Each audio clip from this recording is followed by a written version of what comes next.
Hello everyone, Zane here and welcome to another Final Fantasy XIV video.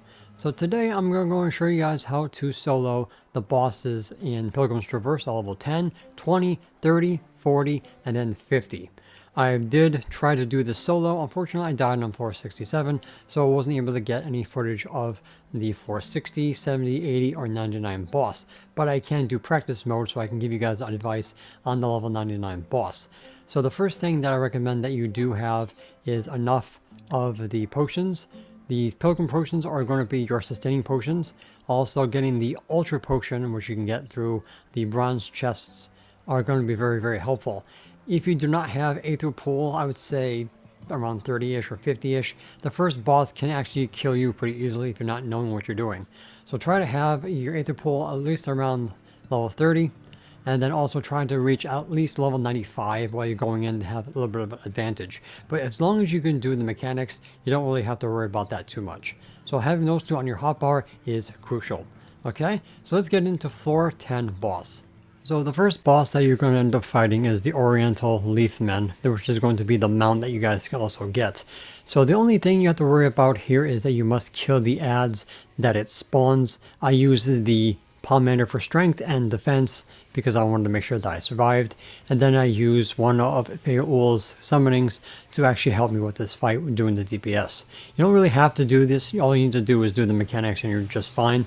So branch out, you're going to get these three little leaf guys, which are going to become ads later on, and then they're going to burrow under the ground, which are going to pop up and do AoEs while he does the hedge menacing ability. So you're just going to have to sit there and wait for the timer to go off. So when you back off, pay attention to where they stop, because that's where the AoEs come out. And then, of course, they become targetable. If you do not kill them, they will start doing stomps on you while the big guy does his stomps. Now, this is the only thing that you're going to have to deal with, because after this, it's a rinse and repeat of the same mechanics. So pay attention to where the big guy is going to go first, and then where he's going to go second. You can gap close right at this point, and you'll be safe from the other two areas. So just do this until you ultimately defeat the boss, and it's lights out for him. So like I said, I just used the strength and defense Pomander, and Feul's, I think this was the maze one, so it only does damage, while the one that gives you the HP recovery gives you a dot on your enemy. So I honestly would say don't worry about using Feul, just use your Pomanders and you should do just fine. So the second boss at stone level 20 is going to be against this Omega reskin, which is also another mount that you guys can get. So I have a haste buff, strength, and my defense as well. So the first attack that he does is touchdown, which is of course a knockback. He's going to have his legs glow one at a time, which is going to put eruptions on the ground and erupt. Obviously you're going to want to be away from the first one, go over to the first after it erupts, and then wait for the rest of them to blow up to get to this next mechanic. I believe his barrier does not kill you outright, so if you accidentally go into it, don't fret, you're not going to die. So he's going to be doing this next attack, which is going to lay down a bramble, just like from Titania. So you want to make sure that you are not in it, and that's where that AoE goes off. He's going to do other AoEs, so you're going to have to kind of like go back and forth, back and forth. Don't worry, there's no vuln-ups if you get hit by it. It's just straight up damage. So if you get hit by it, don't fret. It's not going to kill you. You just heal up and just go on your merry way. And basically, this is all he does. This is just a rinse and repeat of these mechanics. So yeah, it's just basically touchdown, the legs, the bramble, and then the AoEs. And then rinse and repeat until he's basically dead. Nothing much to worry about. So boss number 3 is of course the priest of the Church of the First Light. So this is going to be pretty easy because I'm at Aether Pool 31 and 29 for defense, so it's not that difficult. I used strength, defense, and then I used a Feul Pomander because I had it available, but this was only because I was trying to get the footage for this. Okay, so ultimately what he does first is these AoEs that will come down. Where it lands will make sure that the area that it goes to is unsafe. So this can be from the far out, to the mid, to even close up where I'm standing, so make sure you pay attention to where they're going to land. I think you just get a vuln up, which is just fine, not going to kill you, so just be very wary about that. That will happen periodically as he does his mechanics. Next, his grip of salvation is a half room cleave, but then you must rush to that side because he's going to cleave the rest of the room, so his right side is going to be safe. or the left side in this case, is going to be safe. And he's going to do that periodically, so make sure you watch out for that. After that, he's going to do the discs around the arena, which are going to be permanent until he is dead. So he's going to have those ripping around, plus the AoEs coming down from above, while also doing his half-room cleaves, and then of course the 180 cleave, and he does that until he ultimately is dead. So basically this is the mechanics that you will see, and there's nothing else you will have to worry about besides that. He's very easily taken out. Just pay attention to where the AoEs are coming down, and he should drop before you know it. And a side note, don't be afraid to use your Pilgrim's Potion for regen if you desperately need it, if you don't have second wind. And also make sure you use your Ultra Potions because you will get a lot of those as well.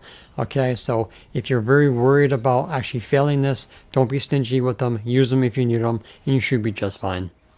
Other than that, congratulations on killing your level 30 story boss. And now the real challenge begins. Going past this is going to get a little bit more dangerous. Boss number 4 is going to be the whale from Alo Island, except this one has less mechanics. So first thing I did was haste, defense, and strength palmenders. The arena will not kill you, but it will give you a dot that can hurt if you don't actually heal yourself. So the first thing he does is autos, but then he'll summon 2 other adds. They're going to do point blank AoEs in order of of course, the spouts that come out. He will go to the middle, but make sure that you're away from where he was. He will do a donut AoE after the other guys are done with their AoE, so make sure that you dodge accordingly. I haven't seen this done more than once, so you only should see that once. The adds will become available, but you must kill them. They will self-destruct, and I don't need to tell you that a self-destructing enemy will kill you. Okay, so he's going to do that continuously until he's ultimately dead. So the next ones are going to be knockbacks. So make sure that you stay where he was first for the first knockback, and then get sent into the next one, and then the next one, and then kill the adds just like before, but also make sure that you're in the middle. You can negate them with your gap closer, which I try to correct myself on the second spouts, which unfortunately I hit the outer arena. So I will show you guys that and let you guys know that you're safe if you accidentally get knocked into it. So basically, this is all you will see on rinse and repeat. You will do AoEs on the ground as well, which are pretty easy to dodge, but ultimately, that's all you need to worry about.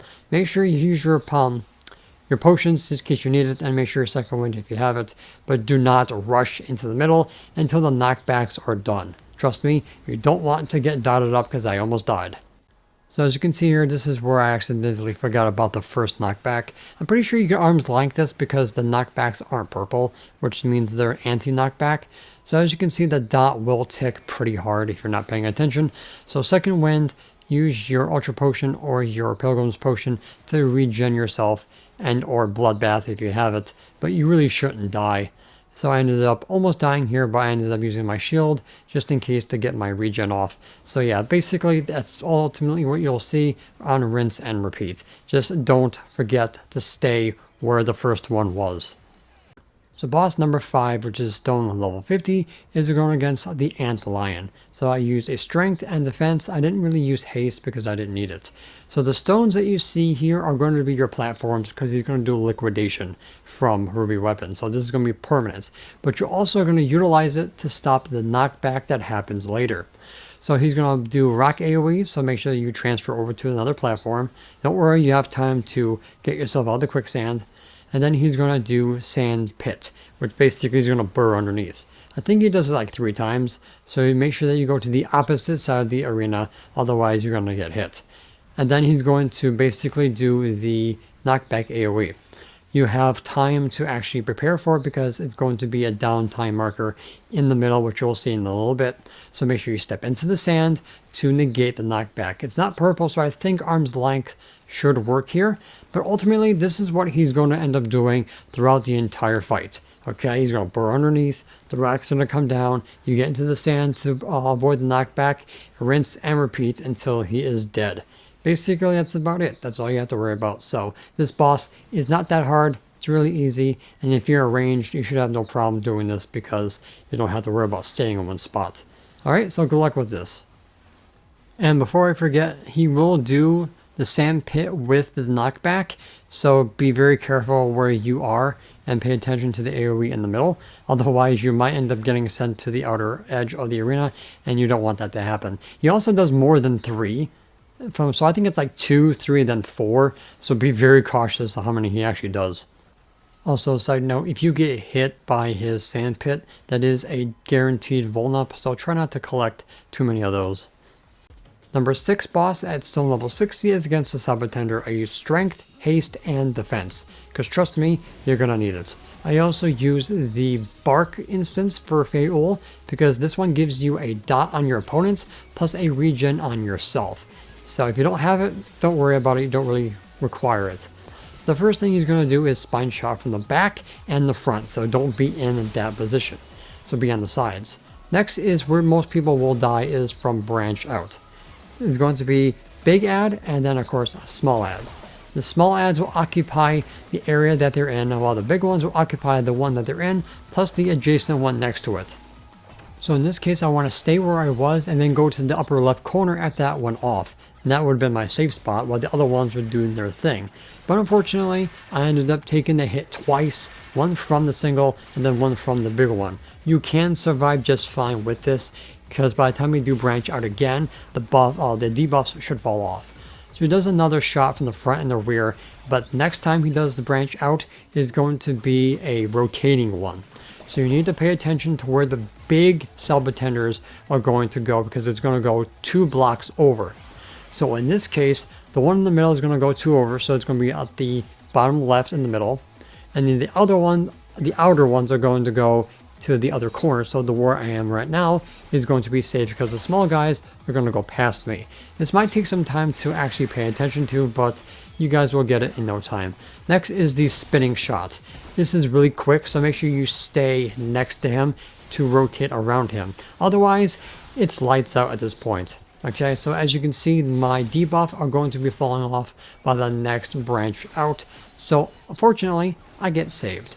So if I didn't mention, the bark incense gives the dot to the opponent, which can help you. Plus, if you have your own dot, you can do most of the damage. So then he's going to go back to doing the same first branch out, and then of course the rotation, and then of course the spinning shot again, and then rinse and repeat. So this time I actually paid attention to where to go, so I went and waited for the first one to go off, ran into the safe spot, and then I continued on with the fight. Other than that, that's all you need to worry about. Don't worry, like I said, if you get hit with the bone stacks, you'll survive it just fine, as long as you don't screw up on the next branch out.